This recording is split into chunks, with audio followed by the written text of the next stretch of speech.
Donc là on est sur le grand cru de la Rougerie, du domaine de Palu. On est juste au-dessus des maisons, hein. On est au-dessus du domaine de Palu, au-dessus des Pensées d'ailleurs concrètement. On est sur cette petite tache argileuse qui va, on va dire, de la forêt, hein, qui est juste derrière nous, jusqu'au milieu du rang qu'on a à peu près ici. Donc c'est cette zone là qu'on voit un petit peu plus rouge, 100% argile, et c'est ce qui fait, on va dire, la partie vraiment identique et propre, on va dire, à la Rougerie. Là on est sur un sol profond, on n'a plus de calcaire du coup, mais on se retrouve avec une présence 100% argileuse.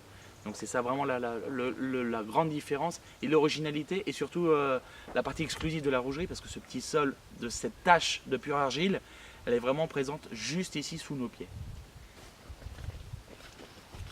L'autre particularité, le grand axe, le deuxième grand axe de la Rougerie, c'est le Cabernet Franc, planté en 1952 avec une sélection massale de mon grand-père, qui a la particularité en fait de faire des toutes petites grappes avec des petites baies. C'est une partie du Cabernet Franc qu'on ne connaissait pas, c'est une famille du Cabernet Franc qui était pour moi que je ne connaissais pas jusqu'à présent, mais nous on l'a ici. D'ailleurs on l'a remultiplié, hein, sur les prochaines parcelles qu'on a plantées. Donc une fois de plus, des petites grappes, des petites baies, des grappes relativement lâches.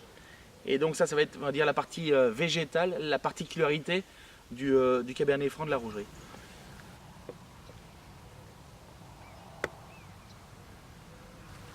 Donc là, on est une fois de plus, hein, sur ce sol très argileux. On peut voir, hein, cette texture, cette fraîcheur premièrement sous la terre, hein. Donc ça c'est vraiment la capacité de l'argile à retenir de la flotte. Cette texture très fine, hein, et cette texture d'ailleurs argile, on va la retrouver dans le vin avec le velouté, avec la partie délicate, tout en volume, et cette longueur incroyable, hein, c'est grâce à l'argile. Alors toujours des nez un petit peu plus timides dans leur jeunesse, hein, des nez qui sont un petit peu plus réservés, qui eux vont grandir et qui vont qui vont exploser avec le temps. Par contre en bouche, lui, dès le départ, ça va être on va travailler, on va avoir un vin qui va venir se poser et qui va venir travailler le toucher en bouche.